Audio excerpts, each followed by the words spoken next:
In the year 1453, the kings of Europe received news that made their blood run cold.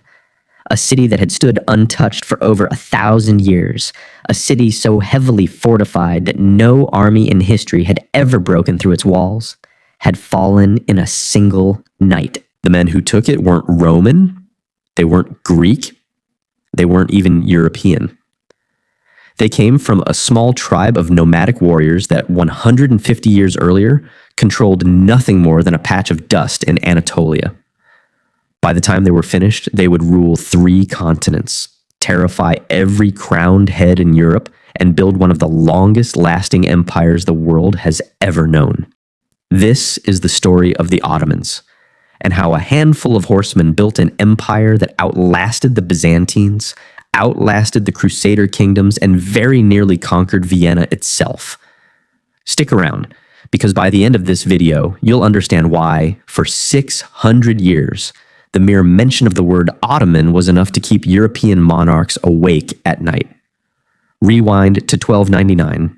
The Seljuk Sultanate, once the dominant Muslim power in the Middle East, was falling apart from the inside. Meanwhile, on its western border, the once mighty Byzantine Empire was a shadow of the superpower it used to be, its territory shrinking year after year, its treasury empty, its armies exhausted. Into this power vacuum stepped a minor frontier chieftain named Osman Bey. He wasn't a king. He wasn't a sultan. He commanded a small band of warriors known as Ghazis, fighters bound together by faith and by the promise of land and plunder on the frontier. But Osman had something rarer than an army. He had a strategy. Rather than slaughtering the people he conquered, Osman let them keep their land, their customs, and often their religion, as long as they accepted his rule. Farmers stayed on their farms. Craftsmen stayed in their workshops. Word spread that life under Osman wasn't so bad, and his small state began attracting soldiers, merchants, and settlers from every direction. By the time Osman died, his son inherited far more than a patch of frontier. He inherited the blueprint for an empire. And that blueprint was about to be tested against the walls of the most defended city on earth. But before we get to that siege, the one that would shock all of Europe, you need to understand exactly what kind of war machine the Ottomans had built. Because what came next wasn't luck. It was terrifyingly deliberate. Over the following century, the Ottomans didn't just grow bigger, they became something Europe had never really faced before. A state built almost entirely around the machinery of conquest. Their light cavalry could cover ground faster than almost any force in the medieval world, striking and vanishing before an enemy could organize a response. But their most feared weapon wasn't the cavalry. It was the Janissaries. These were elite infantry, trained from childhood, fanatically loyal to the Sultan, and utterly unlike anything most European armies had ever encountered. Disciplined, drilled, terrifyingly effective in formation. For European knights used to fighting scattered individual duels of honor, facing a wall of coordinated professional soldiers was a different kind of war entirely. Village by village, fortress by fortress, the Ottomans expanded through the Balkans and Anatolia. Kings in Hungary, Serbia, and beyond began to understand a grim truth. This wasn't a raiding tribe anymore. This was an empire in the making. And there was one prize the Ottomans wanted more than any other. A city so legendary, so impossibly fortified, that for 1,000 years, it had simply never fallen.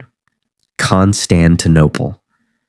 Here's what almost nobody outside of history circles knows about the fall of Constantinople, and it's the kind of military trick that still gets studied today.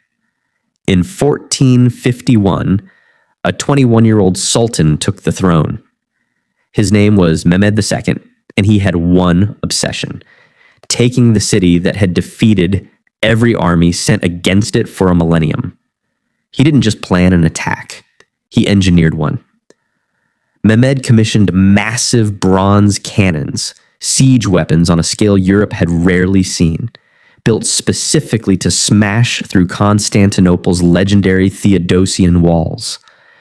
In the spring of 1453, the siege began. For 53 straight days, Ottoman cannons pounded the ancient walls while exhausted Byzantine defenders raced to patch the damage every single night, refusing to let the city break. The harbor known as the Golden Horn was protected by a massive iron chain stretched across the water to block enemy ships. It had never failed. Every commander who studied Constantinople's defenses knew you simply could not get ships into that harbor, so Mehmed didn't try. Instead, in one of the boldest maneuvers in military history, he ordered his entire fleet to be hauled overland, dragged on greased wooden tracks over hills under cover of night, and lowered directly into the harbor behind the chain. When the sun rose, Byzantine defenders looked out and saw Ottoman warships already inside the Golden Horn. It must have felt like the walls themselves had betrayed them. On May 29th, 1453, after weeks of relentless bombardment, Ottoman forces broke through and stormed the city. Constantinople, the city that outlasted Rome itself, had fallen in a single day. But here's the twist almost nobody expects. Mehmed didn't burn it to the ground. He rebuilt it. He repopulated it. He made it the beating heart of his empire and gave it a new name that would echo through the history, Istanbul. Now taking the most defended city in the medieval world would be the crowning achievement of most empires in history. For the Ottomans, it was just the beginning.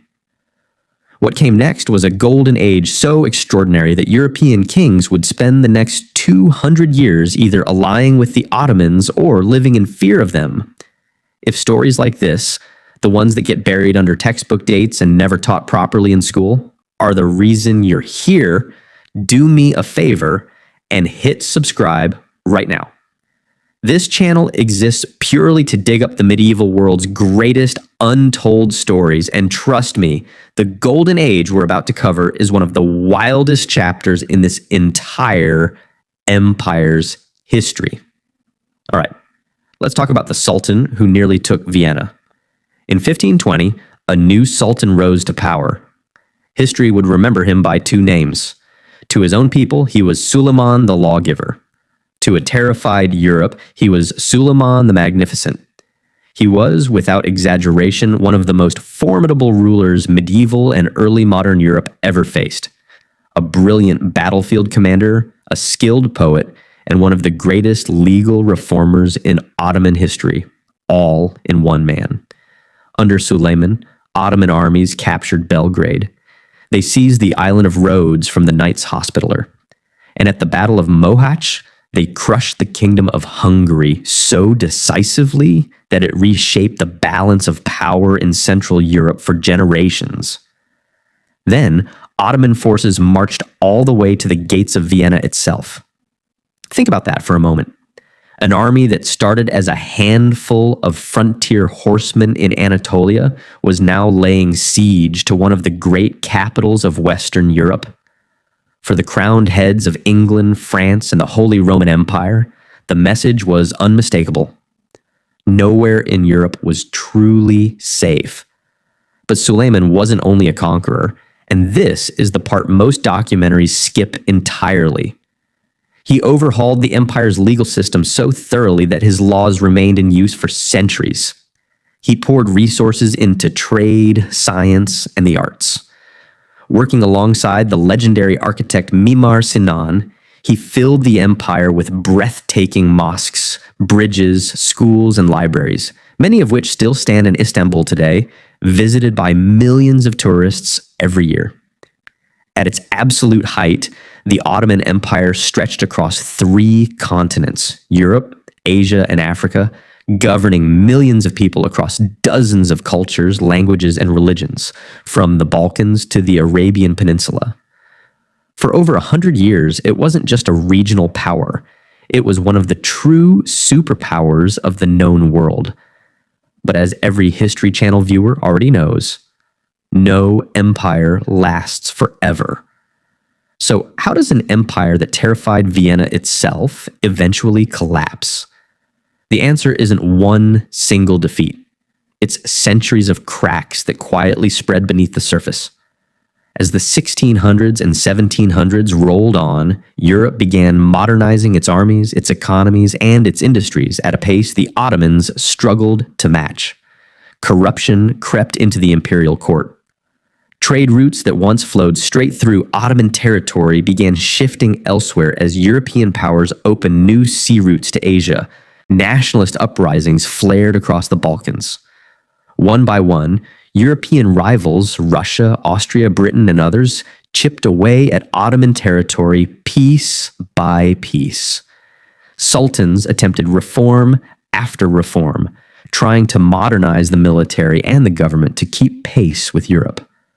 Some reforms succeeded. Most came too late.